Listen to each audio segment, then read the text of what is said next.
능하신 주 하나님 아버지, 주께서 이 나라 이 민족을 돌아보시고 또 교회를 돌아보시고 우리 한 사람 한 사람을 돌아보심을 감사합니다. 우리가 알지 못하는 가운데 하나님은 계획하시고 주의 뜻을 이루어 가시나이다. 주의 선하심과 인자하심이 이곳 우리에게 임하여서 오늘도 주의 은혜를 듬뿍 힘입을 수 있도록 성령으로 역사하여 주옵소서. 예수님의 이름으로 기도하옵나이다. 아멘.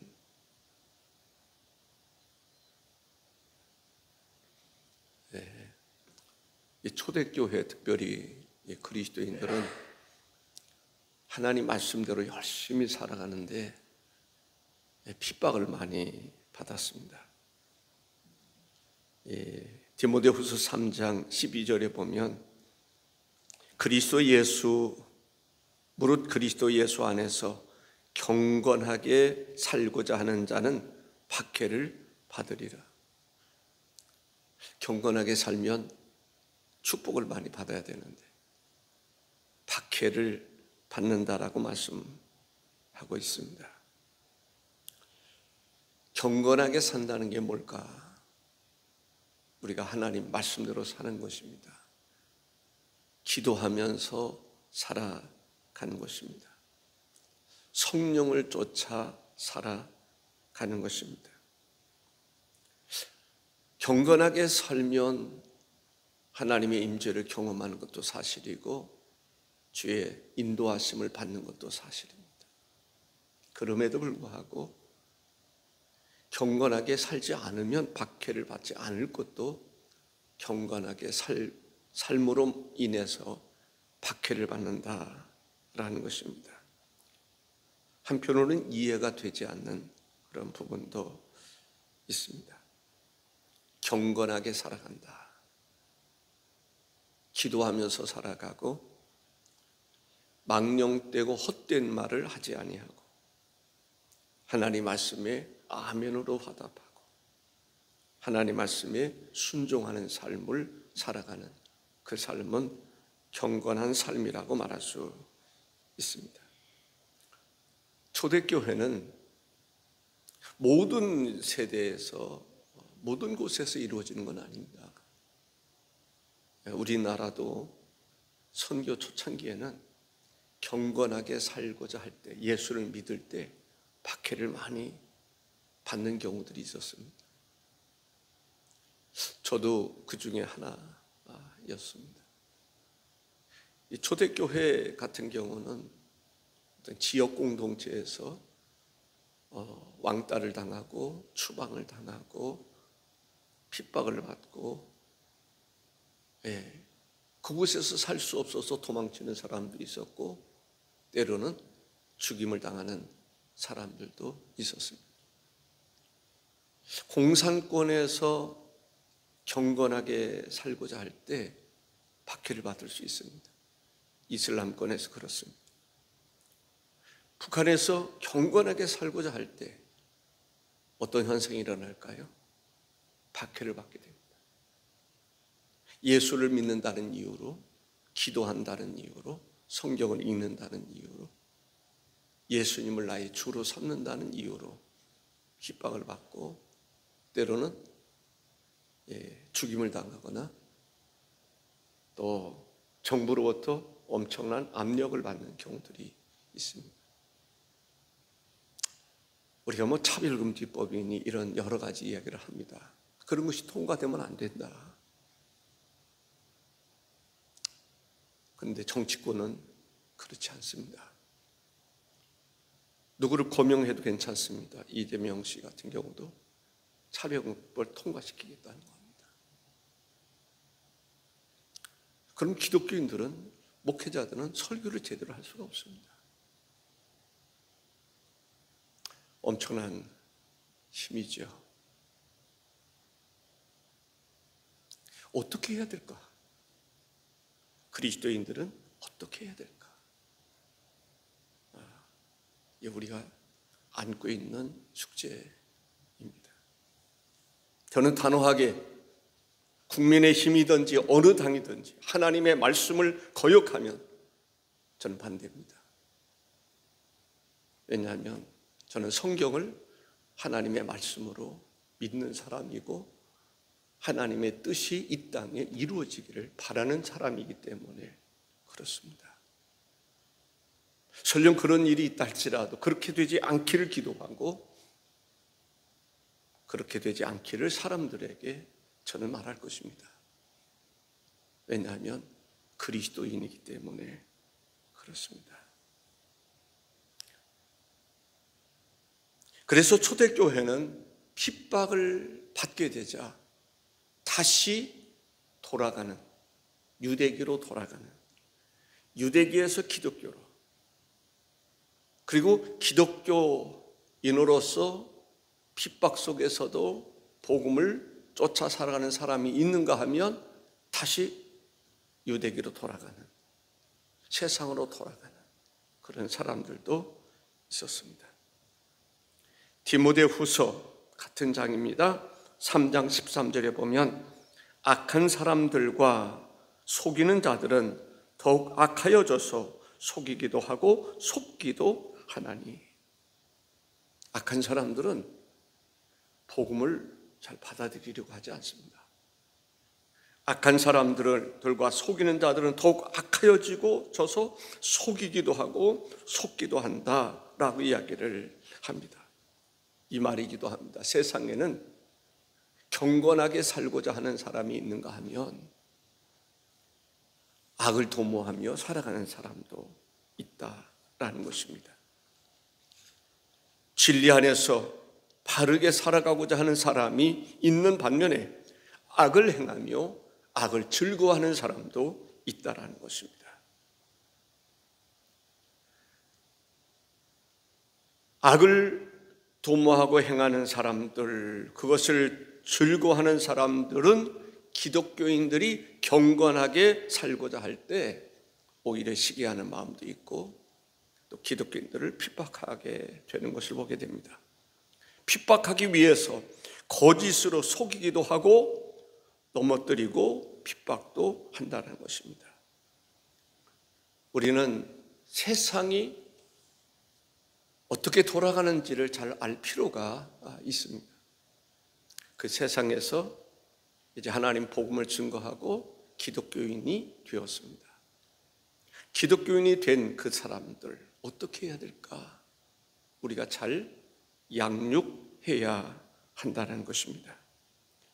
자녀를 낳으면 자녀들을 바르게 건강하게 양육하는 것이 부모의 도리입니다. 새로운 기독교인들이 생겼을 때 그들은 마치 영적으로 보면 어린아이와 같은 사람입니다. 그들을 우리가 어떻게 지도하느냐 매우 중요하다라고 말할 수 있습니다. 골로새서 1장 28절과 29절 설교한 바 있습니다마는 우리가 그를 전파하여 각 사람을 권하고 모든 지혜로 각 사람을 가르침은 각 사람을 그리스도 안에서 완전한 자로 세우려 함이니 이를 위하여 나도 내 속에서 성령으로 역사하시는 이의 역사를 따라 힘을 다하여 수고하노라. 오늘 본문 14절에 이런 말씀이 있습니다. 너는 배우고 확신한 일에 거하라. 너는 내가 누구에게서 배운 것을 알며 라고 말합니다. 첫 번째 우리가 생각하고자 하는 것은 잘 배워야 된다는 것입니다. 확신한 일에 거할 수 있도록 해야 된다라는 것입니다. 잘 가르쳐야 됩니다. 확실한 일에 거할 수 있도록 잘 양육해야 한다는 것입니다. 우리는 진리를 잘 배워야 합니다. 디모데는 어머니로부터 배웠습니다. 어머니는 외할머니로부터 배웠습니다. 디모데는 어머니로부터 배웠습니다. 가정에서부터 바른 신앙의 교육이 있었던 것을 볼 수가 있습니다. 디모데는 바울 사도로부터 배웠습니다. 왜 배웠을까요? 하나님의 진리에 굳게 서기 위해서 배우는 것입니다. 확실한 가운데 거하도록 하기 위해서 배우는 것입니다. 배운다는 말은 단지 지식만을 이야기하는 것이 아닙니다. 훈련입니다. 우리가 성경 공부를 합니다. 수요 예배 후에 성경 공부를 하게 됩니다. 쉽지 않습니다. 돌아가고 싶을 것입니다. 그런데 하루 배우고 이틀 배우고 계속 배우면서 그 배움 자체가 훈련입니다. 우리 박장규 교원님 같은 경우는 성경 공부하다 보니까 이왕이면 좀 더 일찍 와서 예배도 드려야 되겠다라고 생각하고 예배를 잘 드리고 있습니다. 훈련입니다. 하나님 말씀은 살았고 운동력이 있습니다. 배우면 그 사람의 인격 속에 하나님 말씀이 들어갑니다. 하나님의 말씀에 의한 인격이 형성되는 것입니다. 그리스도를 나의 주로 모시는 것입니다. 그리스도를 나의 주로 모시고 그리스도 중심적인 삶을 살아가는 것입니다. 그렇기 때문에 하나님 말씀을 잘 배운다는 것은 엄청난 일입니다. 중요한 일입니다. 어렸을 때 하나님 말씀을 가르친다. 그 말씀이 그 아이의 인격이 되는 것입니다. 그리스도를 주로 모시는 것이 되는 것입니다. 그리스도 중심적인 삶을 살아가게 되는 것입니다. 우리는 성경을 더 깊이 이해하고 깨달을 필요가 있습니다. 거하라, 확실한 일에 거하라 라고 말합니다. 거한다는 것은 계속적으로 머물러 있으라 라는 말씀입니다. 우리는 확실한 일에 계속 머물러 있어야 됩니다. 흔들리지 않도록. 아멘이십니까? 확실한 일에 거하라. 확실한 일에 거하는데 끊임없이 마지막 전생애를 거쳐서 변함없이 하나님 말씀 안에 거해야 되는 줄로 믿습니다. 유대교를 믿는 사람들이 예수 그리스도로 인해서, 복음으로 인해서 기독교인이 됐습니다. 계속 머물러 있어야 됩니다. 확실한 일에 거해야 되는데 제대로 배우지 못했기 때문에 거기에서 떠나는 것입니다. 다시 유대교로 돌아가는 것입니다. 다시 세상으로 돌아가는 것입니다. 확신한 일에 계속 거하지 못했기 때문에 그런 것입니다. 우리는 굳건히 붙어 있어야 됩니다. 반석 위에 세워져야 됩니다. 주님 앞에 거해야 됩니다. 주님께 붙어 있어야 됩니다. 주 안에 거하는 삶을 살아야 될 줄로 믿습니다. 두 번째는 성경 말씀입니다. 성경 말씀은 구원에 이르는 지혜가 있게 한다라고 말합니다. 15절에 또 어려서부터 성경을 알았나니 성경은 능히 너로 하여금 그리스도 예수 안에 있는 믿음으로 말미암아 구원에 이르는 지혜가 있게 하느니라. 디모데는 어려서부터 성경을 알게 됐습니다. 어머니로부터 배운 것이지요. 디모데후서 1장 5절에 이는 내 속에 거짓이 없는 믿음이 있음을 생각함이라. 이 믿음은 먼저 내 외조모로 있어와 내 어머니 유니게 속에 있더니 내 속에도 있는 줄을 확신하노라 했습니다. 하나님 말씀은 우리에게 교훈이 되는 것입니다. 시편 71편 17절에 하나님이여 나를 어려서부터 교훈하셨으므로 내가 지금까지 주의 기이한 일들을 전하였나이다 라고 말합니다. 우리는 하나님 말씀을 가르쳐야 됩니다. 누구에게 가르칩니까? 자녀에게 가르쳐야 됩니다. 누구에게 가르쳐야 됩니까? 어린아이들에게 가르쳐야 됩니다. 누구에게 가르쳐야 됩니까? 초신자에게 가르쳐야 합니다. 잠언서 22장 6절에 마땅히 행할 일을 아이에게 가르치라. 그리하면 늙어도 그것을 떠나지 아니하리라 했습니다. 어려서부터 가르치는 말은 예수 그리스도를 구주로 믿으면 초신자입니다. 영적으로 보면 어린아이와 같습니다. 예수를 믿는 사람들은 성경을 배워야 됩니다. 왜냐하면 성경은 그 사람에게 영생에 이르는 길이 되기 때문에 그렇습니다. 진리가 되기 때문에 그렇습니다. 생명이 되기 때문에 그렇습니다. 하나님 말씀은 살았고 운동력이 있습니다. 그 말씀을 내 마음에 새길 수 있어야 됩니다. 그 말씀이 내 안에 거할 수 있어야 합니다. 내 자신이 예수 그리스도를 주로 믿고 그의 말씀의 가르침을 따라 살아가는 삶이 되어야 될 줄로 믿습니다. 사람에게 영혼이 있음과 같이 우리 인간에게 예수 그리스도가 있어야 됩니다. 성령이 거하는 전이 되어야 될 줄로 믿습니다. 하나님 말씀은 감동으로 된 것입니다. 성령의 감동으로 된 것입니다.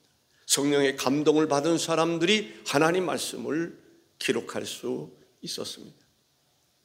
디모데후서 3장 16절과 17절에 모든 성경은 하나님의 감동으로 된 것으로 교훈과 책망과 바르게 함과 의로 교육하기에 유익하니 이는 하나님의 사람으로 온전하게 하며 모든 선한 일을 행할 능력을 갖추게 하려 함이라 했습니다. 말씀으로 교훈을 받아야 됩니다. 말씀 가운데 우리가 책망도 받아야 됩니다. 죄를 지었는데 책망이 없으면 되겠습니까? 하나님의 말씀은 교훈의 말씀입니다. 책망의 말씀입니다. 바르게 하는 말씀입니다. 의롭게 하는 말씀입니다. 그 말씀 안에서 우리가 성장해야 할 줄로 믿습니다. 어떻게 성장해야 됩니까? 골로새서 2장 7절에 그 안에 뿌리를 박으며 세움을 받아 교훈을 받은 대로 믿음에 굳게 서서 감사함을 넘치게 하라. 뿌리를 박아야 됩니다. 그리고 굳건히 세워질 수 있어야 됩니다. 그리고 성장해서 감사가 넘치는 삶을 살아야 될 줄로 믿습니다. 아이를 낳지 않았으면 가르칠 사람도 없을 겁니다. 그래서 우리는 아이를 낳아야 됩니다. 사람을 잉태해야 됩니다. 내가 정한 사람이 있어야 됩니다. 그렇지 않으면 젖이 나도 가르칠 수 없습니다. 먹일 수 없습니다. 어떻게 살아야 됩니까? 전도자를 정하고 그 사람에게 그 사람을 위해서 기도하고 그 사람에게 하나님 말씀으로 잘 양육해야 됩니다. 교회에 등록한 다음에 양육을 받을 수도 있지만 그 전이라도 우리가 양육할 수 있어야 합니다. 그 사람이 그리스도를 만나고 장성의 분량에 이르기까지 그들에게 하나님 말씀을 전할 수 있어야 합니다. 오늘도 하나님의 은총이 우리를 통해서 또 다른 사람에게 나타날 수 있기를 바랍니다. 기도하시겠습니다. 주 하나님 아버지, 우리를 향한 하나님의 놀라운 섭리, 우리를 통해서 또 역사하고자 하는 하나님의 놀라운 계획을 우리가 알게 하시고 하나님 힘써 복음을 전하는 데 부족함이 없게 하시고 양육해서 장성에 이를 수 있도록 그 역할을 감당할 수 있도록 하나님께서 우리 자신 한 사람 한 사람에게 은혜를 베푸심을 믿습니다. 성령의 이끌림 속에서 우리가 오늘도 죽어가는 영혼을 찾아 나서게 하시고 죽게 나올 만한 사람들에게 주의 말씀으로 양육하게 하옵소서. 예수님의 이름으로 기도하옵나이다. 아멘. 하늘에 계신